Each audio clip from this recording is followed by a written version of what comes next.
আজকে আমার খুব পছন্দের একটা জিনিস রান্না করে দেখাবো। এই যে এর জন্য আমার বোনকে আমার কলা বাগানে পাঠালাম, ও একটা আটটে কালার মোচা পাইলো, ওইটা নিয়ে এখন আমরা বাসায় চলে আসলাম। তারপরে এটা এখন আমার বোনকে দিলাম কাটতে, ও তো কাটতেছে। এগুলার কিন্তু এরকম নৌকার মতো ওইগুলা ছিঁড়ে ছিঁড়ে নিতে হয়, মানে খুলে নিতে হয়। তারপরে এইগুলোর ভিতরে একটা শক্ত থাকে লাঠির মতো, ওইটা ফেলে দিয়ে তারপর কুচাই নিতে হয়, এরকমই কাটতে হয় কুচি কুচি করে। এখন আমি ডাঁটগুলো ফেলে দিয়েছি, এখন কুচি কুচি করে কাটতেছে। তারপর এই কলার মোচাটা খেতে কিন্তু খুবই মজা। সব থেকে এই আটটা কলার মোচা খেতেই কিন্তু অনেক মজা, আর অনেক উপকারও শরীরের জন্য। তারপরে আবার একটা ছিলে নিচে, এরকমভাবেই কিন্তু এগুলো ছিলে নিতে হয়। আর হাত একদম কালি হয়ে যায়, মানে এগুলোর ভিতরে অনেক কষ থাকে, এই কারণেই হাতের অবস্থা একদম শেষ হয়ে যায়। তারপর ও এখন সবগুলাই এখন ভালোভাবে কেটে নিচ্ছে এরকম। এই কলার মোচাটা খেতে যে কী মজা সেটা মানে বলে বোঝাতে পারবো না।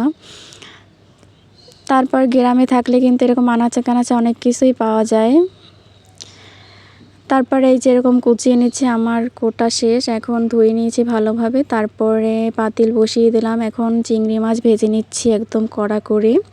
চিংড়ি মাছ ভাজা কমপ্লিট। এখন এর মধ্যে আমি কাঁচামরিচ তারপরে পেঁয়াজ রসুন দিয়ে আবার ভালোভাবে নেড়ে ভেজে নিব। মাটির চুলার রান্না কিন্তু খেতে খুবই স্বাদ। তারপর আমি এখানে হলুদ বাটা দিয়ে দিলাম, আমরা বাটা হলুদই খাই।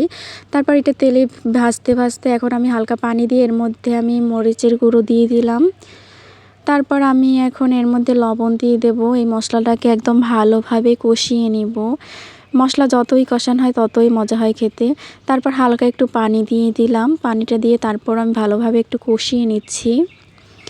এই যে আমার কষানোটা এখন একদম কমপ্লিট হয়ে গেছে। তারপরে আমি মোচাটা দিয়ে দিলাম। আমি কিন্তু মোচাটা সেদ্ধ করি নাই, সেদ্ধ করে রান্না করলে কিন্তু মোচার একদম স্বাদ পাওয়া যায় না ভালো, এর জন্য আমি মোচাটা সেদ্ধ করি নাই। এই যে আমি এখন এটাকে কষাইতেছি। আমি কিন্তু মোচা রান্না করতে কোনোই পানি দিব না, মোচা থেকে যে পানিটা বের হবে ওইটা দিয়েই আমি রান্না করব। একদম কিন্তু নরম হয়ে যাবে, আর এই কলার মোচাটা খেতে খুবই মজা। এই যে আমি মাটির চুলায় রান্না করতেছি, এক পাশে ভাত আর এক পাশে আমি মোচা বসাই দিছি। প্রায় মোচাটা কিন্তু রান্না করা হয়ে গেছে। এখন আমি ভালোভাবে একদম নেড়ে চেড়ে নিতে আসি, আমি কিন্তু ঢাকনাও দেই নাই। এই কলার মোচাটা একদম তাড়াতাড়ি রান্না হয়ে যায় কিন্তু। এখন আমি রান্নার আগে আগে দিলাম ধনে পাতা, মানে ওঠানোর আগে।